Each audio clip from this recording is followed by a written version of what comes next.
Coaches Show, joined today by Sean Brennan, head men's soccer coach, and smile on your face. Got to win. Let's talk about it. Going into Erskine on the road. On the road's always difficult. You're playing against sometimes rowdy crowds and just fans that just don't want you to do anything positive. But came out of there with a good win, 5-3. Let's try to go a little in depth here and not necessarily go goal by goal, but just kind of what you saw from the progression from the first goal on to the last. It was a really good start for us. I was really happy with the group. We were really focused going into the game. Got on Erskine early, 2-0. Was really pleased at that point. We were playing really well.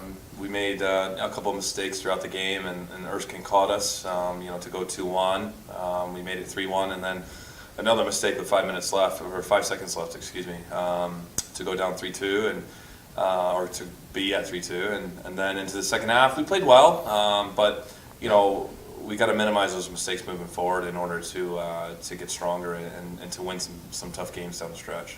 So what did you tell the guys at halftime? Obviously, there was some good things there. Getting goals early is always important, especially in the game of soccer. What did you tell the guys at half to kind of help them stay focused on the long term? We talked a lot defensively, actually, because we were not unorganized defensively, but we were the last couple of games, Francis Marion as well as this one in Erskine, made some defensive errors that we've got to clean up and do a better job of. So we just worked on shape actually at halftime defensively and where players need to be positionally to kind of clog some of the holes that Erskine was finding in us. And they did a good job in the second half with that.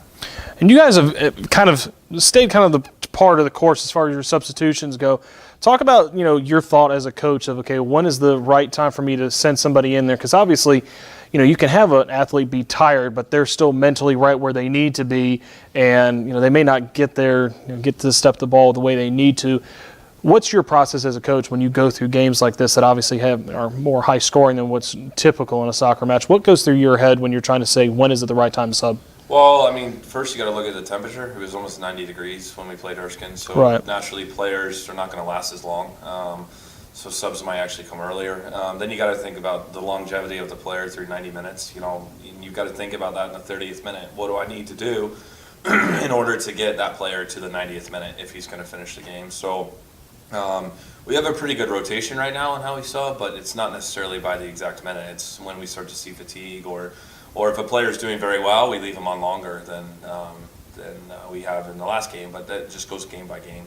And you kind of opened a little bit of a door for me here in talking about players doing well. Sebastian Lobel named Conference Carolina's Men's Soccer Player of the Week. What does that mean for you as a coach? It was your first Player of the Week under your regime here in year 2. What does that mean for you as a coach?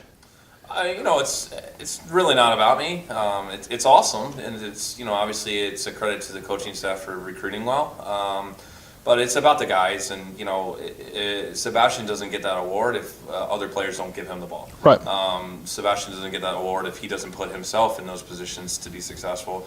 So it's great, and it's nice, and it's good for the program, and it's great for the school.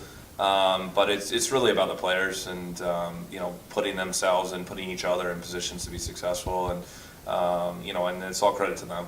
So you talk about the players. What does that help them? Obviously they've been putting in a lot of hard work here. You guys have not had the easiest schedule in the world either. So to kind of see some of the, the fruits of their hard labor kind of come to fruition. Obviously, Players of the Week are an individual award, but like you just said, he had 3 assists in that game against Erskine. So it's a huge team thing. What does that do for them as a group to say, guys, we're not only are we getting recognized in the region, but now we're getting recognized by the conference as well? What does that do for their mental status? Yeah, it's got to give you confidence. We're starting to play well and get results, and that's always a good thing. And now we're getting other recognition, and we've been ranked in the region before and this year, and individual recognition. It's great. It shows that the program's growing. It shows that the players are developing.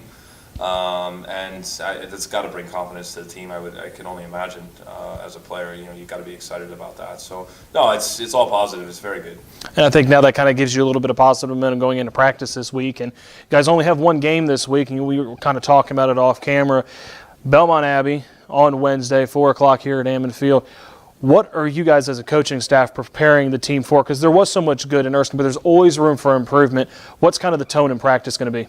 Yeah, we've got Belmont Abbey's good. I say that every week, but seems like that's what you're saying every week. Yeah. But it's a 4-1 Belmont Abbey team that's gotten some really good results early, and No, we're going to have to be focused. We're going to focus a lot defensively this week. We've given up 7 goals in the last 2 games, so we've got to get back to us and ourselves in shape defensively, organization. That's really important. But we're just going to try and get the guys' minds ready for this. The hard thing about college soccer is you got to leave a result behind, and you just got to go to the next one right away. So we're just going to transition into that today, and hopefully give it a good go and try and go 2-1 in the league on Wednesday. Well, best of luck to you on Wednesday. We'll hopefully talk to you at halftime there, and if not, then we'll move on. We're going to talk to you next week either way, but we always try to pitch that. Well, we're going to see in just a little while, but a couple days from now, Belmont Abbey. So best of luck to you. For head coach Sean Brennan, I'm Ryan Smith. This has been another edition of the UMO Coaches Show. Exceptional degrees at an exceptional value. That's transforming education. The University of Mount Olive, transforming education, transforming lives. Learn more at umo.edu. That's umo.edu.